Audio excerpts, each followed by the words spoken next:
Golf Central Update, brought to you by TaylorMade. Hi there, I'm Ryan Burr with your Golf Central Update. We know today should have been the second round of the 84th Masters Tournament.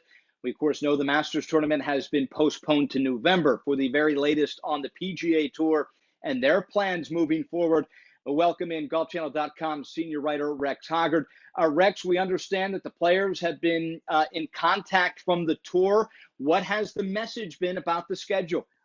Yeah, there was a memo Thursday night that was sent to players, and essentially this outlines what golf is going to look like whenever we get started again. Ryan, I think what the tour wanted to do with this particular memo, it's almost like an FAQ, a frequently asked questions. The tour is getting a lot of questions from a lot of different players, so they wanted to throw some answers out there, some things that they do know about, and there were some interesting elements of this. Right now, it stands the tour is restarting on May 21st at the Charles Schwab Challenge at Colonial. That seems like the line that they drew way back at the Players' Championship. It seems like they're going to come up with a new version of what the schedule is going to look like. That deadline is probably going to be pushed back a little bit, and there'll be a meeting of the Player Advisory Council on Tuesday when the players will get a little bit more information about what the schedule will actually look like. You know, so many players, Rex, will have different hurdles to get over whenever the all clear is sounded. We talked to Adam Scott last night on Golf Central. He said he needs probably 2 weeks where he would feel comfortable with his game to go play on the PGA Tour. What have the players been told about how much notice they would be given? I think the tour is very much aware of that. And in the memo, they were told they'll have at least a minimum of 2 or 3 weeks. And this is really a twofold issue. One, they're very, very concerned about players and travel concerns, and they may have trouble getting wherever that first event might be. And the other one is golfers need their version of spring training. They need to have something to look forward to and start training towards. We haven't had that since this all started, so they certainly want to give them enough time. What about spectators? You know, that's really the question around all sports right now.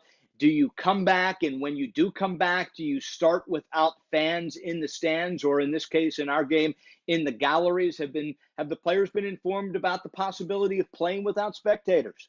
Well, certainly in this memo, it points out that any event that's held with or without players, they are considering that. And even when I spoke a few weeks ago to the tournament director at Colonial, where, again, that's our line in the sand, he said that they were looking at an option of playing it without fans entirely. And that would mean that there wouldn't be volunteers and that everything would go down to what they feel like is a more manageable number as far as people on property. You know, Rex, a normal regular season, and of course, use the word normal in quotes, but a normal regular season decides so many things: Ryder Cup, President's Cup, FedEx Cup. It decides who plays in major championships, who keeps their tour card. There certainly are a lot of things that a quote unquote normal regular season would decide. Has there been any information about how all these things will be decided with the abbreviated season?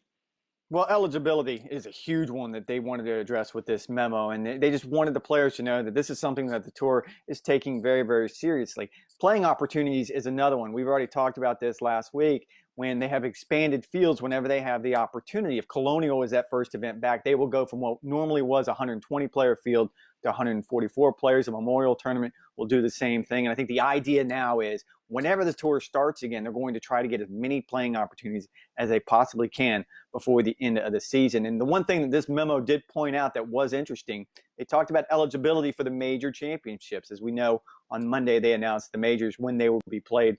The Open Championship got canceled and pushed back a year to 2021. So essentially, if you go down the list, the U.S. Open is still working on how they're going to handle their qualifying. Of course, they have their qualifying tournaments. The PGA Championship, they will continue to use their PGA points list to fill out their field, but the deadline for that will now be later in the summer. It'll be July 26th. And another interesting part was the Open Championship for 2021, where it will be played at Royal St. George's.